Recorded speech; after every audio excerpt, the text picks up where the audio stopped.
वैशाली नगर स्थित अजय मीरू press club में आज केंद्रीय वन एवं पर्यावरण मंत्री भूपेंद्र सिंह यादव ने शिरकत की। सर्वप्रथम मंत्री यादव ने अजय मीरू प्रेस क्लब में पौधारोपण किया। प्रेस क्लब के प्रांगण में पारिजात का पौधा लगाने के बाद मंत्री यादव ने प्रेस क्लब के भवन का अवलोकन किया। उसके बाद प्रेस क्लब के अध्यक्ष डॉक्टर रमेश अग्रवाल द्वारा फूलों का गुलदस्ता देकर उनका स्वागत किया गया। इस अवसर पर मंत्री भूपेंद्र सिंह यादव को अजय मीरू प्रेस क्लब की मानद सदस्यता ग्रहण करवाई गई। मंत्री यादव ने अजय मीरू प्रेस क्लब के सदस्यों को संबोधित करते हुए अजमेर से उनके जुड़ाव और राजनीति की अजमेर से शुरुआत की यादें साझा की। इस अवसर पर साहित्यकार अनंत भटनागर की पुस्तक का विमोचन भी किया गया। कार्यक्रम के अंत में अजय मीरू प्रेस क्लब के उपाध्यक्ष प्रताप संकत ने सभी का आभार प्रकट किया। उसके बाद अल्पाहार के साथ चर्चा की गई। मीडिया से बातचीत में उन्होंने कहा कि प्रेस क्लब में आने के बाद उन्हें उनके पुराने साथियों से मिलने का मौका मिला है। साथ ही अजय मीरू प्रेस क्लब की सराहना करते हुए उन्होंने कहा कि अजमेर शहर के सांस्कृतिक वातावरण को बनाने में अजय मीरू प्रेस क्लब का महत्वपूर्ण योगदान रहा है। उसके बाद मंत्री यादव अपने काफिले के साथ आगे की यात्रा के लिए रवाना हुए। इस अवसर पर उत्तर विधायक वासुदेव देवनानी, दक्षिण विधायक अनिता बघेल, उप महापौर नीरज जैन, अजय मीरू प्रेस क्लब के अध्यक्ष डॉक्टर रमेश अग्रवाल, उपाध्यक्ष प्रताप संकत, महासचिव राजेंद्र गुंजल, अब्दुल सलाम कुरैशी, फराज सागर, राजकुमार पारिक, सैयद सलीम, सुमन शर्मा, अतुल दुबे, अनिल गुप्ता, शरद शर्मा, आनंद शर्मा, प्रदीप गुप्ता, लक्ष्मण सिंह, संतोष गुप्ता, रजनीश रोहिल्ला, अमित टंडन, मुबारक अली, सादिक अली, जीएस बिरदी आदि सदस्य मौजूद रहे।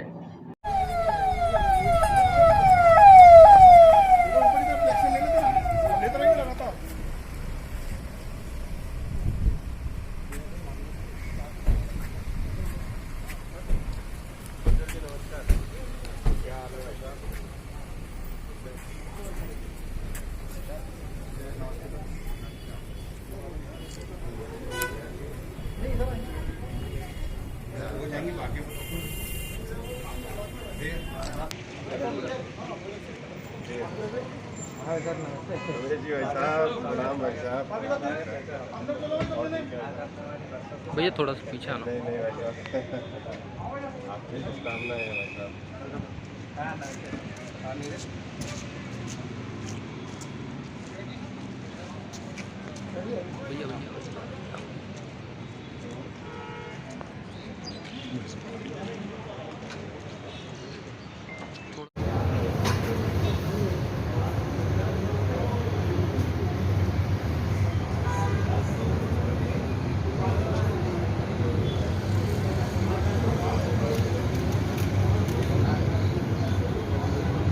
करने का कारण भी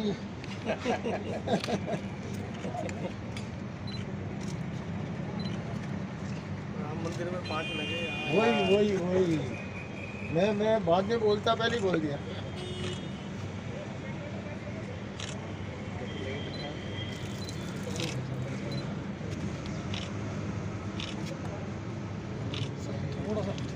मैं थोड़ा सा पीछे आ जाऊँ। गुंजल जी आइए।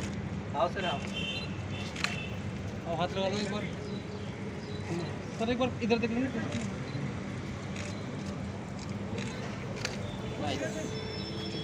सब ठीक है। हाँ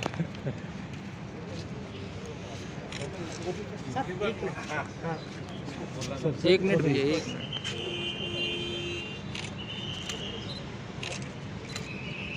very good, very nice, thanks. शुभकामनाएं। ये वृक्ष आपका, ये वृक्ष भी औषधि की है। औषधि भी है। अच्छा,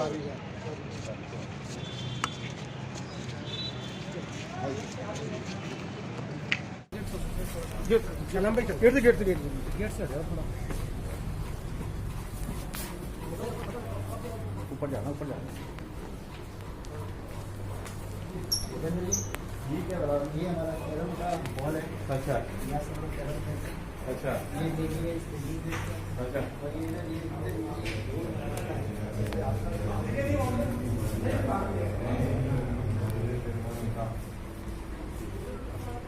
यादव साहब, आपके जो पोस्ट थे जिसमें हम खड़े हैं, ये ऊपर जाएंगे।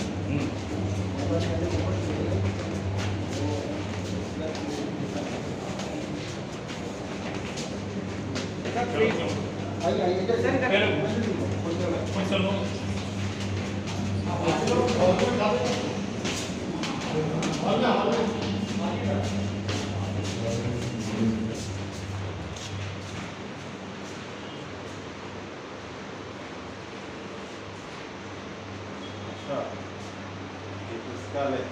ये भूपेंद्र जी लाइब्रेरी बनाई है हमने। हाँ। ले और यहाँ बैठ के पढ़।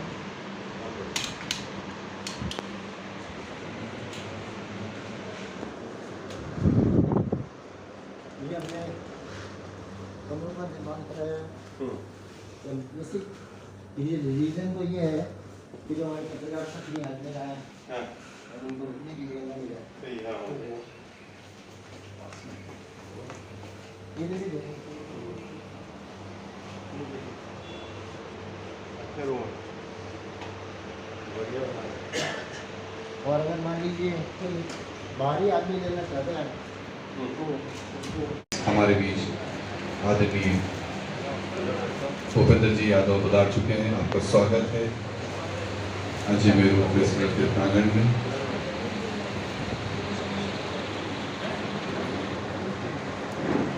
और इसके पश्चात ही मैं अजय मेरू प्रेस क्लब के महासचिव अंदर मुझे साथ से अनुरोध करता हूँ कि आगे का कार्यक्रम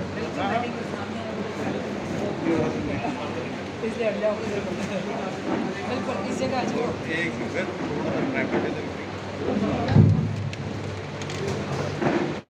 केंद्र में वन, पर्यावरण एवं जलवायु परिवर्तन और श्रम एवं रोजगार मंत्री श्री भूपेंद्र जी यादव अजय मेरू प्रेस क्लब के कार्यक्रम में आए हैं हमारे यहाँ।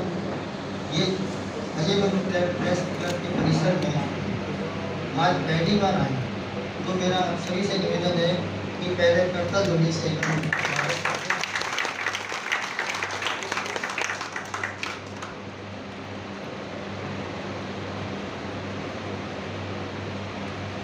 मेरे सामने विराजमान वासुदेव जी देवनानी, भगीरथ जी चौधरी, मैं अनिता जी, भाई नीरज जी, हम सभी लोग आज एक विशेष कार्यक्रम के लिए यहाँ उपस्थित हुए हैं, क्योंकि हमारे देश की एक परंपरा रही है कि सबसे पहले अतिथि का स्वागत करते हैं। तो मैं सबसे पहले अजय मेरू प्रेस क्लब के अध्यक्ष डॉक्टर रमेश जी अग्रवाल से निवेदन करूँगा कि वे भूपेंद्र जी यादव को लेकर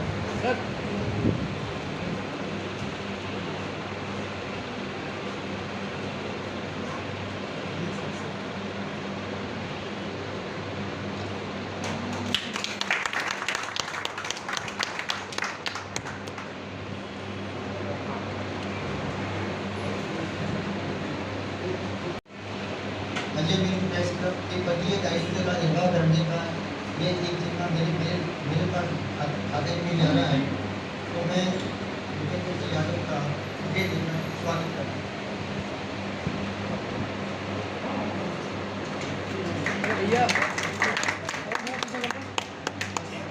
भैया पीछे आ जाओ, पीछे।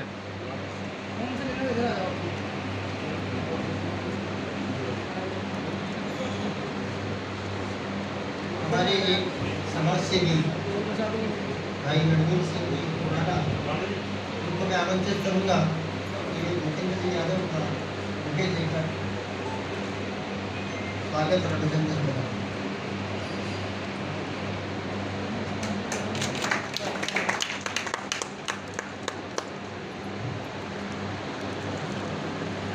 महानुभावों, भूपेंद्र जी यादव का बहुत व्यस्त कार्यक्रम है।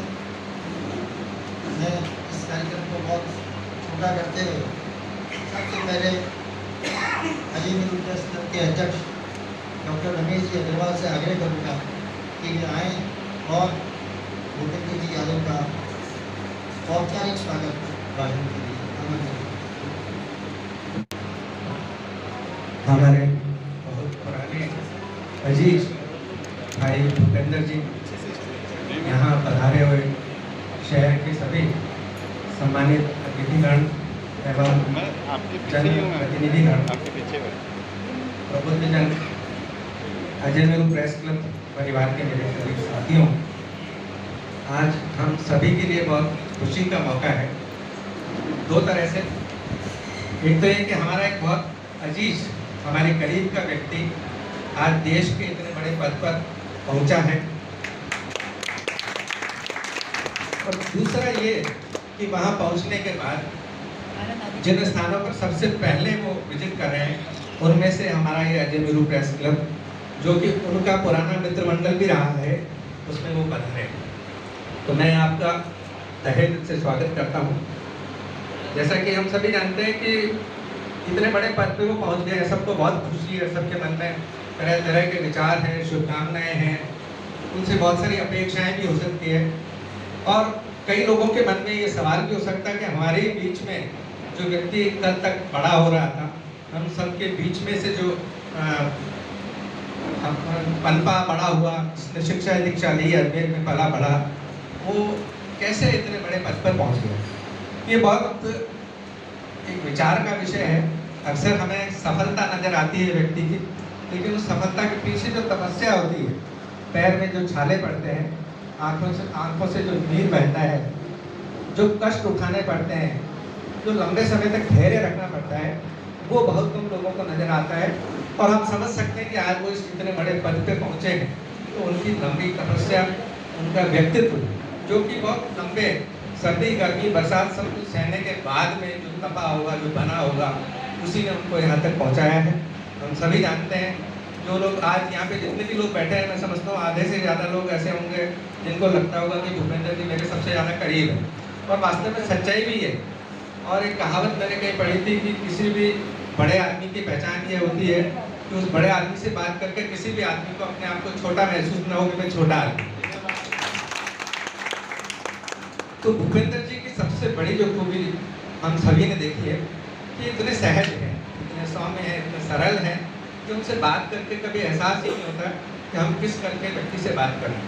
हम ईश्वर से ये कामना करते हैं कि वो जैसे हैं वैसे बने रहें, उनकी सफलता दिन दुनी रात चौकी बढ़ती रहे, लेकिन वो भीतर से जैसे हैं वो बने रहें।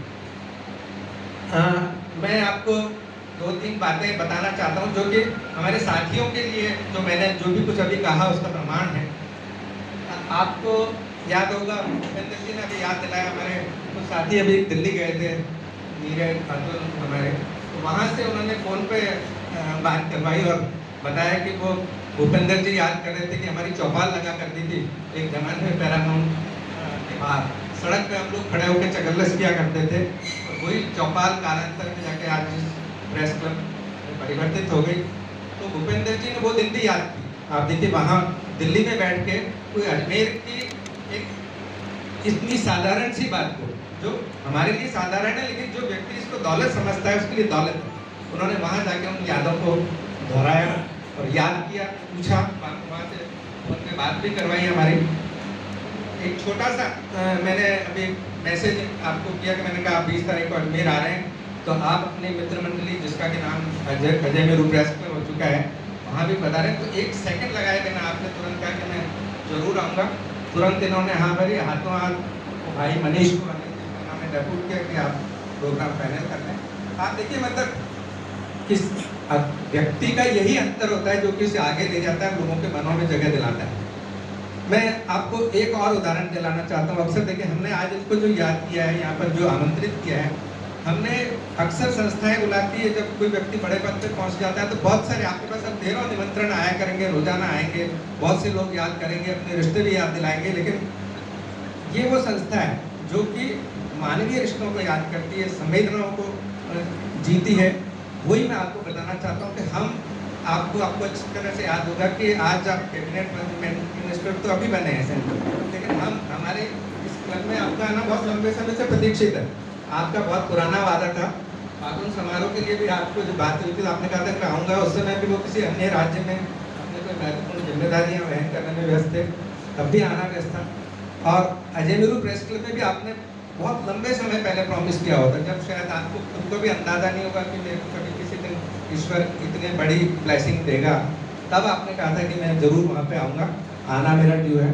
लेकिन और एक मैं आपको महत्वपूर्ण बात बताना चाहता हूँ, उस समय अजमेर आपका एक कार्यक्रम में आना हुआ, छोटा सा हमने निवेदन आपसे किया, मैंने यहाँ से अपने प्रतिनिधि थे कास्ती वाले को मैंने कहा कि आप वो कार्यक्रम में आ रहे हैं, आप उससे भेंट करें और आप मेरी बात करें।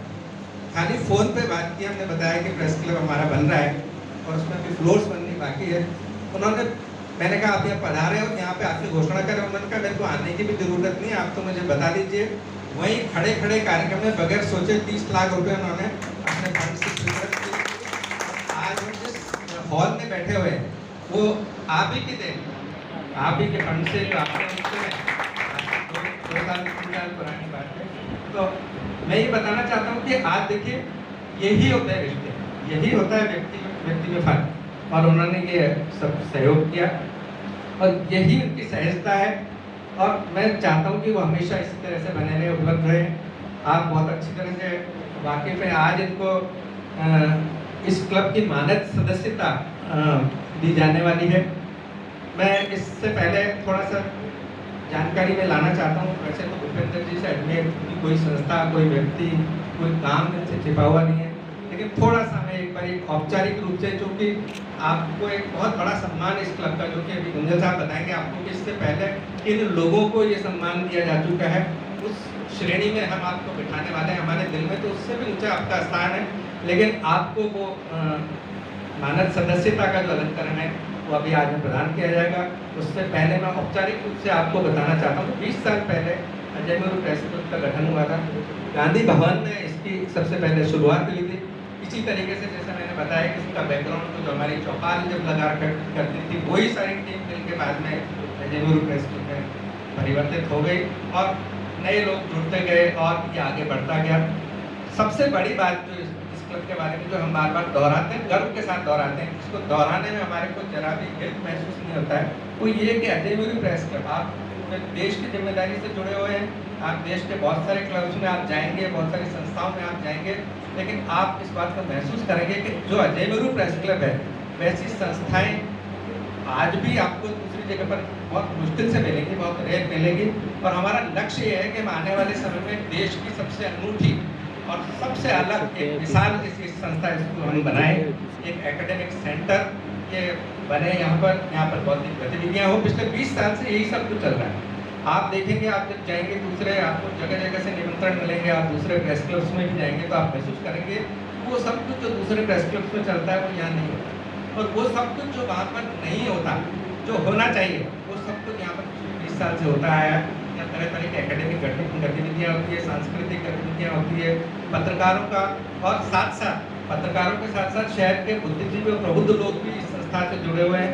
वो सब बैठते हैं, शहर के बारे में, समाज के बारे में रचनात्मक चर्चा भी यहाँ पे करते हैं, बौद्धिक गोष्ठियाँ भी होती है, आगे बढ़ने के लिए और आगे बढ़ाने के लिए विचार होता है यहाँ पे। व्यक्तिगत पत्रकारों को चूँकि उनकी बड़ी कठिन जिंदगी होती है, उनके सर्वतोन्मुखी विकास के लिए, उनकी पर्सनैलिटी के डेवलपमेंट के बारे में यहाँ पे बातचीत होती है। उनको ऐसे मौके प्रदान किए जाते हैं, यहाँ पर उनको प्लेटफॉर्म दिया जाता है। आपको अभी जब हम अनौपचारिक बातचीत में बैठेंगे तो आपको मालूम पड़ेगा कि हमारे यहाँ पे पिछले 20 साल के दौरान बड़े बड़े गवैये पैदा हुए। अभी अनंत भाई बता रहे थे कि यहाँ पर बहुत सारे साहित्यकार जो कभी थे वो साहित्यकार बन गए, बहुत अच्छे साहित्यकार। अभी आपने अनंत जी बताया कि बहुत अच्छी रचनाएं वो करने लगे। तो हमें इस बात का गर्व है। हम चाहते हैं कि यही सब कुछ आगे हो, शहर के योगदान में, समाज के विकास में हमारा एक क्लब इसी तरीके से योगदान देता रहे। और आप भी जब देश के अन्य प्रेस क्लब्स में और जगह पे जाएं, आप हमारी संस्था के प्रतिनिधि बन गए, आप इस संस्था के सदस्य बनने जा रहे हैं, तो आप इसके ब्रांड एम्बेसडर बने और इस क्लब की कीर्ति को, इसकी यश को आप देश भर में दूर दूर तक फैलाएं। आपसे यही अपेक्षा है। आपको बहुत बहुत शुभकामनाएं। आप आगे बढ़े, नाम कमाएं और इस क्लब का भी नाम ऊंचा करें। आपका यहाँ पधारने के लिए बहुत बहुत आभार। धन्यवाद।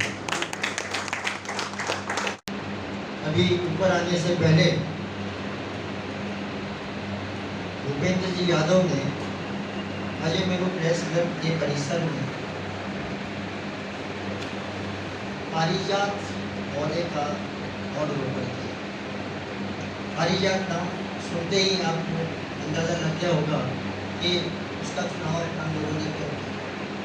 ये वही पौधा है जिसे हमारे देश के प्रधानमंत्री श्री नरेंद्र मोदी जी ने राम मंदिर में पौधरोपण किया था। उसी से प्रेरणा लेके हमने आज भूपेंद्र जी यादव के हाथों से पौधरोपण करवाया। महानुभाव, आज जिस पौधे का रोपण भूपेंद्र जी ने किया है, अब ये धीरे धीरे बढ़े और जो लोग आज इस घटना के चश्मदीद गवाह हैं वो जैसे जैसे उसको बढ़ते हुए देखेंगे वैसे वैसे उनको अपार खुशी होगी। जो स्थिति एक पौधे की है कि हम उसको बढ़ता हुआ देखते हमें जो खुशी मिलती है उसकी कोई सीमा नहीं होती। वही हाल भूपेंद्र जी का है कि भूपेंद्र जी का बचपन, स्कूल एजुकेशन, कॉलेज एजुकेशन और राजनीति की शिक्षा सब कुछ अजमेर से। आप सभी को जानकारी में है ये बात कि स्कूली शिक्षा सेंट पॉल में, महाविद्यालय शिक्षा GCA,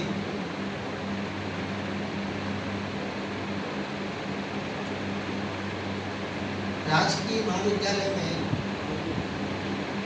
जिस प्रकार नरेंद्र जी मोदी के बारे में कहा जाता है कि वो एक साधारण कार्यकर्ता थे और साधारण कार्यकर्ता से प्रधानमंत्री के पद पर पहुंचे, क्योंकि वो स्थिति भूपेंद्र जी यादव की है कि भूपेंद्र जी यादव बिल्कुल एक साधारण कार्यकर्ता थे, संघ की शाखा में नियमित रूप से जाया करते थे और बिल्कुल जो संघ का अनुशासन है उस अनुशासन का पालन किया।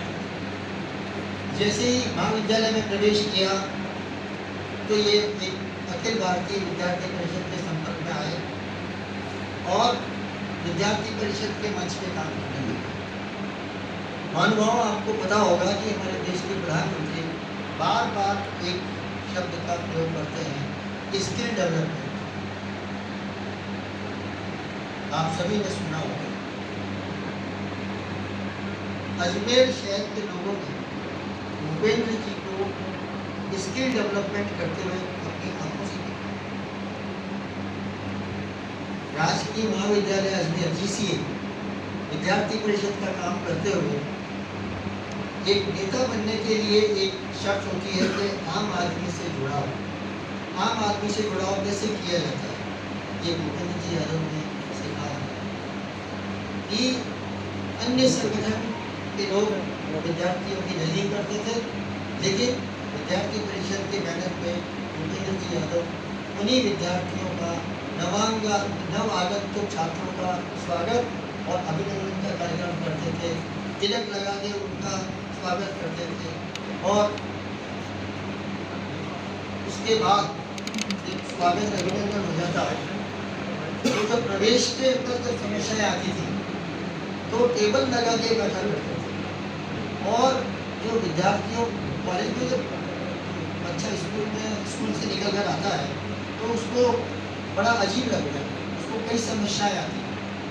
ये भूपेंद्र जी ने उन राजकीय महाविद्यालय अजमेर में आने वाले छात्रों की समस्याओं का समाधान किया। ये है स्किल डेवलपमेंट, किस प्रकार से आम लोगों से जुड़ा। एक नेता की बहुत विशेषता होती है कि वो भाषण बहुत अच्छा करता है। अजमेर शहर के लोगों ने भूपेंद्र जी यादव को वाद विवाद प्रतियोगिताओं में भाग लेते हुए सुना है और जिस प्रकार से वो वाद विवाद प्रतियोगिताओं में भाग लेते थे, बोलते थे, आज जब वही जनता संसद का सत्र देखती है टीवी पे डिबेट देखती है या कोई प्रेस कॉन्फ्रेंस देखती है तो उसी संजीदगी से अपनी बात को आज उसी अंदाज में कहते। ये स्किल डेवलपमेंट वहाँ से किया, वाद विवाद प्रतियोगिता। आप लोगों को यकीन नहीं होगा कि भूपेंद्र जी ने कविताएं भी लिखी। कविता लेखन का भी एक शौक रहा और कैसे ये अपनी कविता लिखना, ऐसे नहीं कविता लिखने के बाद में अपने आप को एक बड़ा कवि मानने लगे। जो अपने से ज़्यादा जानकार है, वरिष्ठ लोग हैं, उनसे कनेक्शन कर रहे हैं। इससे भी एक और ऊपर इसके डेवलपमेंट की पत्रकारिता भी सीखी है। अब आप सभी लोग है मेरे प्रेस क्लब के सदस्य हैं, आपको हैरानी होगी कि जो आज नरेंद्र मोदी जी की सरकार में इतने मंत्री पद पर हैं, उन्होंने अपने विद्यार्थी जीवन में पत्रकारिता की सीखी। तो इस सफर को तय करते हुए भूपेंद्र जी यादव भारतीय जनता पार्टी में सक्रिय हुए और उसके बाद धीरे धीरे धीरे धीरे धीरे धीरे भारतीय जनता पार्टी के शीर्ष नेतृत्व में पहुंचे। ये सारा जो श्रेय है वो कितनी ईमानदारी से, कर्मठता से, लगन से, बिना किसी उसके कैसा मैं ये काम मैं कैसे कर सकता हूँ, मुझे बहुत बड़ा है। जो भी इनको दायित्व दिया गया उस दायित्व का बिल्कुल जो संगीत की शाखा में अनुशासन होता है उसी अनुशासन का पालन करते हुए इन्होंने उसका भारतीय जनता पार्टी के महामंत्री बने। महामंत्री बनने के बाद में धीरे धीरे स्थिति ये आ गई है कि अब जब केंद्रीय मंत्रिमंडल में शामिल हो गए हैं तो अजमेर की जनता को एक विश्वास था। क्या विश्वास है कि यदि हमारी बात हम भूपेंद्र जी तक पहुंचा देंगे तो वो बात सीधी नरेंद्र मोदी जी तक पहुंचे। ये इस शहर की जनता के लिए बहुत बड़ी उपलब्धि है कि उनको इतना विश्वास हो जाएगा कि हमारी आवाज़ या हमारी कोई भी बात है भूपेंद्र जी नरेंद्र जी मोदी तक पहुँचाएगी। महानुभावों, कार्यक्रम बहुत शॉर्ट करते जा रहे हैं हम लोग, ये भूपेंद्र जी की प्रस्तुता बहुत है। तो अब मैं मूल रूप से उस कार्यक्रम पे आता हूँ कि इस कार्यक्रम के तहत आज भूपेंद्र जी यादव को हम अजय मेरू प्रेस क्लब का मानस सदस्य बना। मैं भूपेंद्र जी की जानकारी में लाना चाहता हूँ कि अजय मेरू प्रेस क्लब में 4 श्रेणी के सदस्य हैं, सक्रिय, संबद्ध और आमंत्रित। ये अलग अलग कैटेगरीज हैं। एक कैटेगरी है मानस सदस्य। मानस सदस्य का चयन उन्हीं लोगों का किया जाता है जिनका समाज में जबरदस्त कंट्रीब्यूशन होता है, जिन्होंने अपना पूरा जीवन समाज के निर्माण के लिए लगा दिया। आज वही उपाधि या सदस्यता हम भूपेंद्र जी यादव को देने जा रहे हैं। भूपेंद्र जी यादव को मैं ये भी बताना चाह रहा हूँ कि आपसे पहले जिन लोगों को हमने ये मानस सदस्यता दी है, इस क्लब की स्थापना सन 2000 में हुई और 2000 के पहले ही सत्र में जिन 2 बड़े लोगों को मानस सदस्यता दी गई थी वो राजस्थान के तत्कालीन राज्यपाल मनमोहन सिंह जी और तत्कालीन मुख्यमंत्री अशोक जी गहलोत। ये 2 पहले ही सत्र में उनको मानस सदस्यता दी गई थी। उसके बाद देश के प्रख्यात पत्रकार, मैं सोचता हूँ आप अगर नाम लूँगा तो पर प्रभाष जी जोशी जो जनसत्ता के संस्थापक संपादक थे, प्रभाष जी जोशी को अजय मेरू प्रेस क्लब की मानस सदस्यता दी।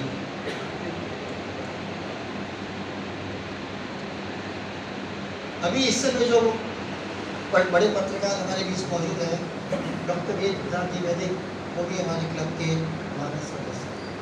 और आपको ये भी जानते अच्छा लगेगा कि ये 2 मानस सदस्य आपके सामने बैठे हैं, देवनानी जी और मैं अनीता जी। लेकिन जो हमारे क्लब की जो बहुत बड़ी उपलब्धि है जिसके कारण ये क्लब गर्व करता है, वो 2 नाम मैं आपके सामने बोलना चाहूँगा।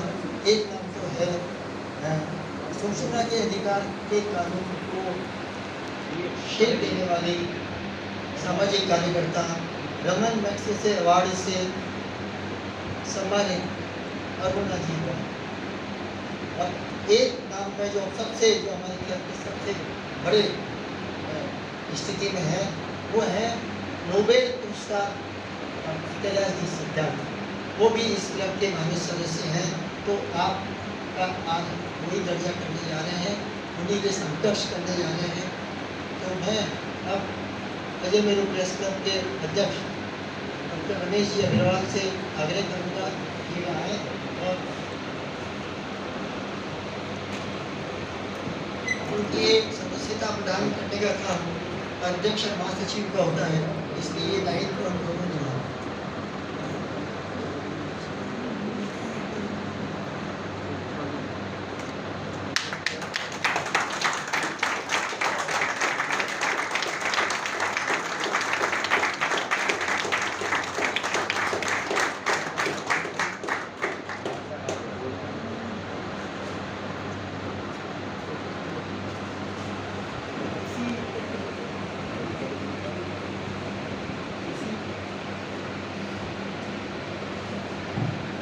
इसी क्रम में मैं अजय भाई प्रेस क्लब के उपाध्यक्ष भाई प्रताप जी शंकर से आग्रह करूँगा कि वे आएँ और भूपेंद्र सिंह यादव को शॉल बढ़ाकर उनका सम्मान करें।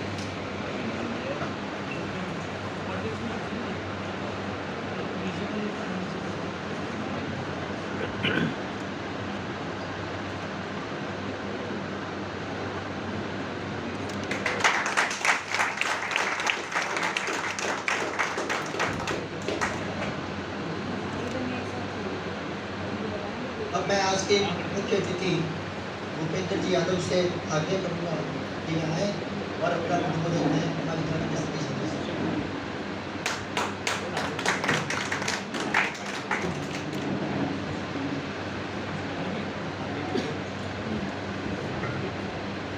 सम्माननीय डॉक्टर रमेश जी, सम्माननीय राजेंद्र जी, यहाँ उपस्थित पार्टी के हमारे सम्मानीय सांसद, विधायकगण और अजमेर प्रेस क्लब के मेरे सभी लोग, सबसे पहले तो मैं अजमेर प्रेस क्लब का आभार व्यक्त करता हूँ कि उन्होंने मुझे इस लायक समझा कि मुझे बड़ी विनम्रता के भाव से मैं आपकी सदस्यता को स्वीकार करता हूँ और सदस्य के रूप में जो भी आपका आदेश रहेगा मैं उसको पूरा करने का भी प्रयत्न करूँगा। माननीय रमेश जी और माननीय राजेंद्र जी मेरे बारे में भी बहुत सारा विषय कह रहे थे और मूलभूत प्रश्न रमेश जी मैं उठाया भी था। इतना होने के बाद भी अजमेर हमेशा मुझको याद रहता ही है। इब्ने इंशा ने एक बहुत अच्छी पंक्तियां कही। वो कहते हैं, मैं छोटा सा लड़का था उन दिनों, मेले में पहुंचा हमकता हुआ।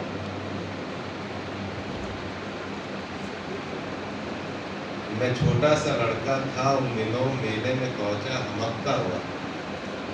जी मचलने लगा एक एक शय पर, लौट आया लिए हसरत। जेब खाली थी मगर कुछ ले ना सका, लौट आया लिए हसरतें सब। और जब समय बदलता है तो आगे की पंक्ति आती है, वक्त बदला महरूमियतें भी गई, आज मेला खड़ा है उसी क्षण। आज चाहूं तो एक एक दुकान ले लूं, आज चाहूं तो सारा जहां ले लूं। ना रुसाई का सब तो लौट आया था लिए हसरतें से। जेब खाली थी मगर कुछ ले ना सका, लौट आया लिए हसरतें से। राज जो है न रुसाई का जी में, आज चाहूं तो एक एक दुकान ले लूं, आज चाहूं तो सारा जहां ले लूं। न रुसाई का जी में अब धड़का कहाँ है, पर वो छोटा सा भुला सा लड़का कहाँ है।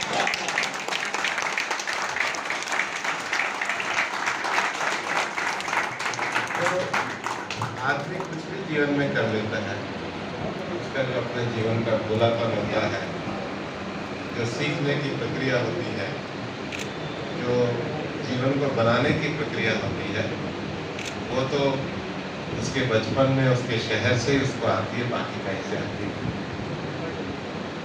और हमारे स्किल डेवलपमेंट में गुंजन जी का भी योगदान रहा, रमेश जी का भी योगदान रहा, और यहाँ बहुत से बैठे हुए सब साथियों का भी योगदान रहा। जब भी संवाद करना होता है या विषय रखना होता है, क्योंकि मूलतः कॉलेज में बोलते हुए हमेशा पार्टी के रूप में काम करते हैं। जब भी काम करना होता है या कहना होता है, दो लोगों का मेरे पॉलिटिकल शेपिंग में बड़ा असर रहता है। और मैं स्मरण इसलिए करना चाहूँगा कि जब मैं नया राज्यसभा का सदस्य बना तो अरुण जी मुझे हमेशा एक चीज़ कहा करते थे कि जब भी बोलो तो हमेशा ऐसा बोलो पहले सामने वाले आपको सुने, और जब उनको लगे आप ठीक बोल रहे हो तब उनके ऊपर आप आरोप लगाना शुरू करो, तो उनको लगे ज़्यादा विरोध आपका नहीं। और हमेशा अमित भाई मेरे को कहते थे, और उनके जीवन का बहुत बड़ा मैंने सीखा है, जो बोलो भयमुक्त होकर के बोलो। ये मत सोचो कि बोलने से करने से तुम्हारे कैरियर का क्या होगा। अगर इतने भयमुक्त होकर के बोलोगे और भयमुक्त होकर के अपना विषय रखोगे तो ज़्यादा अच्छे तरीके से कर। और इसलिए नियमित रूप से भगवत गीता को पढ़ते हुए भगवत गीता का 17वें अध्याय का श्लोक आता है, अनुद्वेगकरं वाक्यं सत्यं प्रियं च यत् स्वाध्याय अभ्यासेन वाङ्मयता उच्यते। कि हम जब भी बोले तो अनुद्वेगकारी, मतलब किसी को उद्विग्न करना ना बोलते, लेकिन बोले सत्य, और सत्य इतनी स्पष्टता से बोले कि मतलब किसी की एक आँख खराब है तो उसको एकदम से उसके करना नहीं, लेकिन सत्य बोलना मतलब। तो अनुद्वेगकरं वाक्यं सत्यं प्रियं च हितं स्वाध्याय अभ्यास। व्यक्ति को लगातार अपने स्वाध्याय का अभ्यास करते हुए वाङ्मयता उच्यते, इसी को वाणी का तप कहा। और ये दोनों बातें अगर मेरे जीवन में आई है तो उसका बहुत बड़ा कारण अजमेर, अजमेर का साहित्यिक जगत, अजमेर का पत्रकारिता जगत, और अजमेर के साहित्यिक और पत्रकारिता जगत के साथ जो कॉलेज के समय में हम लोगों ने अपने आप को संभाला, उसके कारण ही आया है। जीवन की इस यात्रा में बहुत पड़ाव आते और जाते हैं, और भगवान की कृपा भी रही है कि पार्टी ने, नेतृत्व ने बहुत भरोसा किया और हमेशा उसको निभाने की बात करी, और इसलिए ये भी जीवन का एक पड़ाव आया है। इसको मैं विनम्रता से स्वीकार करता हूँ, लेकिन इसमें भी वो छोटा सा लड़का जिंदा रहे, इतनी आप लोगों की शुभकामनाएं। इसमें भी किसी के प्रति कोई कड़वा विषय ना निकले, इतना सामर्थ्य भगवान मुझे बना करके रखे। और वैसे मैं हमेशा हम कहते थे, मजाक में कहते थे, अजमेर वालों को बुरा नहीं लगना चाहिए कि अजमेर जाओ तो ये रिटायर्ड और टायर्ड लोगों का शहर है, तो फुर्सत से मिल सकता है। लेकिन मेरे साथ संयोग ऐसे रहा कि अजमेर आता हूँ और फुर्सत नहीं मिलती है।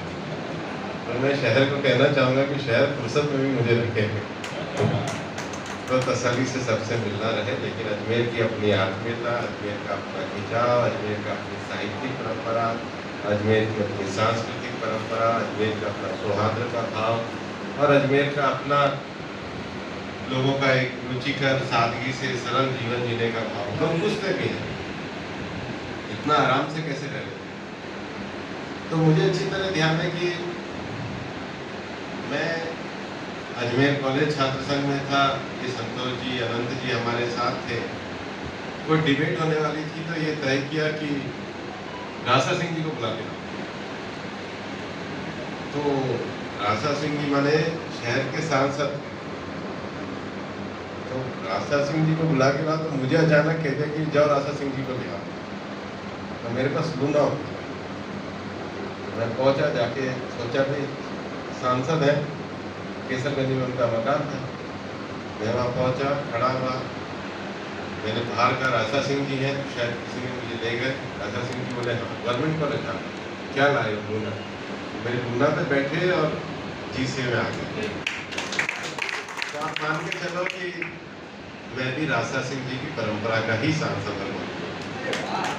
हम कोई से बोलेंगे, हमारे भागीरथ जी हो, हमारे देवनानी जी हो, हमारे अनीता जी हो, क्योंकि मैं तो बिहार का प्रभारी रहा, तो जब तक एक आगे और एक पीछे ना हो तब तक विधायक चलता ही नहीं, कहाँ तक। और इसलिए मुझसे लोग भी पूछते हैं इतना सहज कैसे रह लेते हैं। मैं कहता हूँ क्योंकि मैं अजमेर का, ये सहजता ये शहर में बसी, ये भाईचारा ये शहर में बसा, ये सरलता ये शहर में बसी। इसलिए जो मेरी तारीफ कर रहे हैं वो कोई गुंजन जी या रमेश जी इस कारण नहीं कर रहे कि कोई भूपेंद्र यादव की कर रही है, अजमेर की तारीफ कर रही है। आपके बीच में आके अच्छा लगा।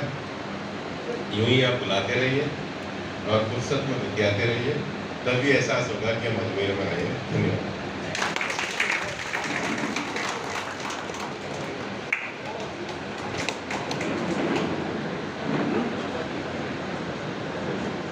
बताया था कि किस प्रकार से भूपेंद्र जी यादव ने अपने आप को डेवलप किया। एक डेवलपमेंट और है जो भारतीय जनता पार्टी ने इनके अनुभव का पूरा फायदा उठाया, और वो जो डेवलपमेंट है, स्किल डेवलपमेंट, वो मैं आपको बताना चाहूँगा कि शायद 90 के दशक की बात है।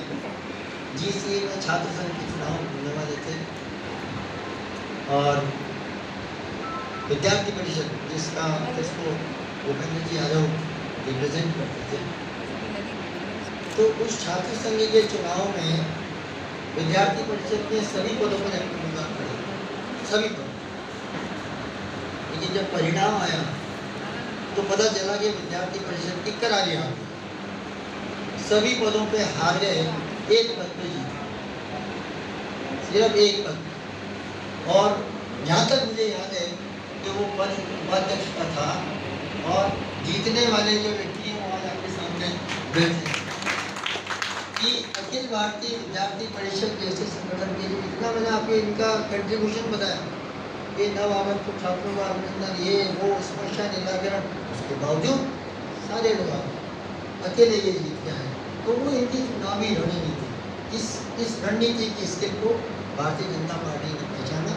और आपको याद होगा, जो लोग नियमित अखबार पढ़ते हैं, कि जब राज्यों के चुनाव होते हैं तो चुनाव प्रभारी कौन होगा, नाम पहले से डिक्लेयर होता है, भूपेंद्र जी यादव। और जहाँ भूपेंद्र जी यादव चुनाव प्रभारी बन के जाएँ, वहाँ विजय श्री दिला के ही आते हैं, पूरी लिस्ट है। तो ये मैं भारतीय जनता पार्टी ने इनकी स्किल को पहचाना, ये बहुत बड़ी बात है। अब एक छोटा सा कार्यक्रम और है, हमारे साहित्यकार साथी हैं डॉक्टर अनंत जी भट्टाचार्य, इनकी एक पुस्तक पत्रकारिता, साहित्य और पत्रकारिता के संबंध, अतीत और वर्तमान। हम सभी चाहते हैं, क्योंकि अनंत भट्टाचार्य जी हमारे अपने सदस्य हैं, तो हम चाहते हैं कि इसका विमोचन आपके हाथों हो। तो मैं अनंत जी को आग्रह करूँगा कि आए।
मैं अब जो है वो आभार प्रकट करने के लिए उपाध्यक्ष प्रताप जी संपत को आमंत्रित करता हूँ।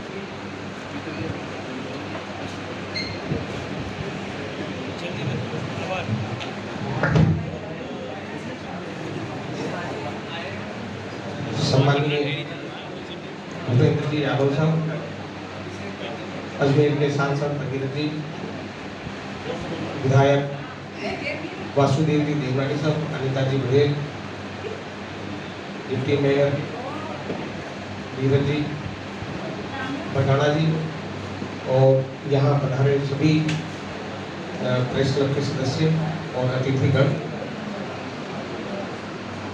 आज के इस समारोह में आप सब लोगों ने अपना कीमती समय दिया, इसके लिए अजमेर प्रेस क्लब की ओर से आप सभी का बहुत बहुत आभार, धन्यवाद। दो जरूरी सूचनाएं हैं जो मैं आपको दे दूँ। मैं भूपेंद्र जी यादव साहब, देवरानी जी, अनिता जी तो आप सभी अतिथिगणों से मेरा आग्रह है कि पीछे जो हमारा एक छोटा सभागार है उसमें आप पधारें। और बाकी आप जितने भी लोग अतिथि यहाँ बैठे हैं, आप लोगों के लिए अल्पाहार की व्यवस्था की है। आप लोग यहीं उतरिए।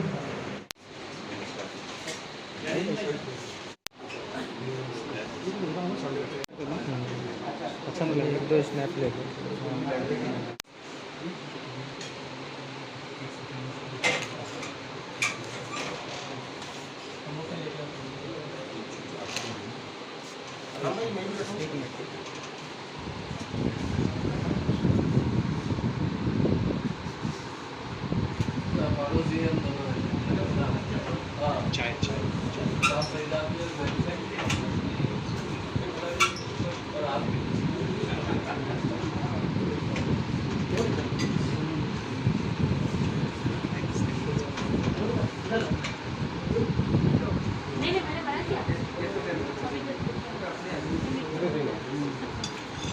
ये कैमरे के सामने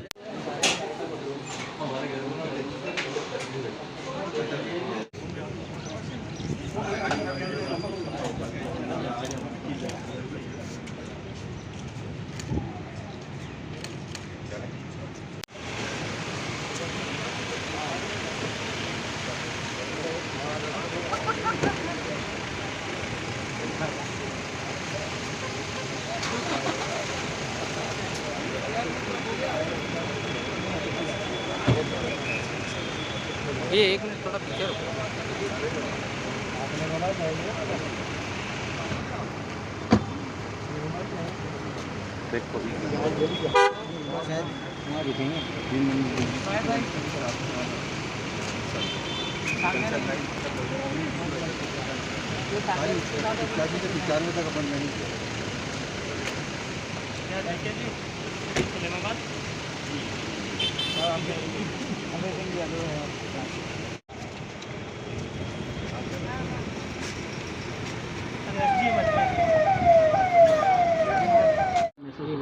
नहीं, प्रेस क्लब में आकर के बहुत सारे पुराने मित्रों से मिला, अपनी याद ताज़ा करी और मेरा मानना है कि अजमेर प्रेस क्लब का इस शहर के सांस्कृतिक वातावरण को बनाने में एक बड़ा योगदान है। मैं अपनी शुभकामनाएं व्यक्त करता हूँ। हमारे कुछ प्रेस क्लब के बारे में और कुछ कहना चाहेंगे? साथियों को कोई संदेश? नहीं, मैं तो सबका संदेश लेकर के दिल्ली जा रहा हूँ।